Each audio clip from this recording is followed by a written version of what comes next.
In stunning new visuals coming in from Afghanistan, the deadly moments immediately after the Kabul blast captured in various cameras reveal how the horror unfolded. More than 90 people were killed in the blast that agencies blame on a conspiracy hatched by Pakistan's ISI and Pakistan-backed Haqqani network. Joining me on the phone line for more is my colleague Pratyush Dubey. Pratyush, it seems like it was horrific enough already, but to see these visuals only makes the tragedy's scale enlarge to a degree that one can't even comprehend. Obviously, there are going to be many questions that are going to be asked of Pakistan in the coming days. Well, you know, these visuals tell you the entire story. These are visuals, and for viewers just joining in, to put it into context, that were captured minutes after, almost moments after that blast happened.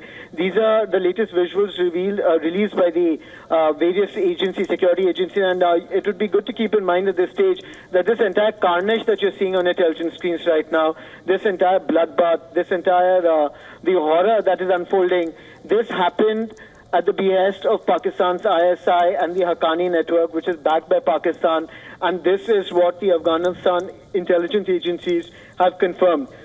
So just keep that in mind when you look at these images. You can see absolute pandemonium.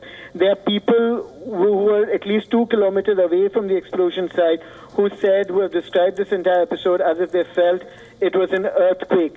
So one can understand the magnitude of this, of the horror that unfolded on Kabul on Tuesday, just from seeing these visuals. And what separates them from other scenes that we have seen were scenes that had happened immediately afterwards. We had some still image, but this is for the first time on television that we're seeing clear evidence of the chaos and of the terror that was spread at the behest of Pakistan.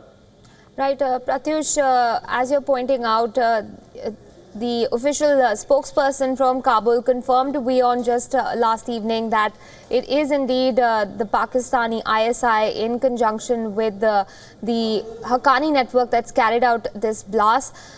Do you think that anything's going to come forward from that revelation, though? We've not really seen any sort of statement being made by any of the powers that be. Do you think that all of this becomes moot when it isn't taken up on an aggressive stand by Western powers?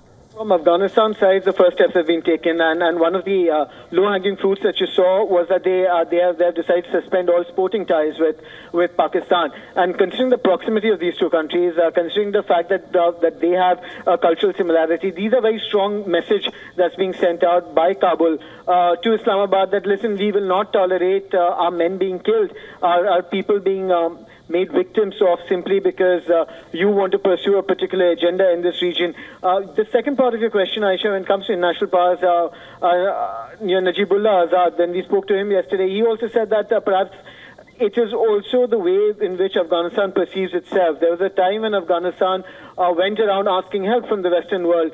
This is a new Pakistan. It's a new Afghanistan. This Afghanistan under the new government has said that, listen, we are a strong, independent country. We can take care of our own problems. And if this means cutting off diplomatic ties with Pakistan, so be it. We will build a national consensus on it. We will put international pressure. And should that pressure come, good and well. But if it doesn't, we will do what we can, and we have seen the first action that they have taken really in this case, suspending cricket ties, and we're definitely going to see more in the days that come. Pratyush Dubey, thanks very much for joining us with those details and putting this in perspective for us. We will wait to see how exactly world powers respond to the carnage in Kabul. And of course, keeping in mind the fact that we've already received confirmation from official spokesperson of the Afghan president that they do believe indeed that it is the Haqqani network in cahoots with the Pakistani ISI that carried out the carnage in Kabul yesterday. Remember, 90 people lost their lives. Scores others have been injured since then.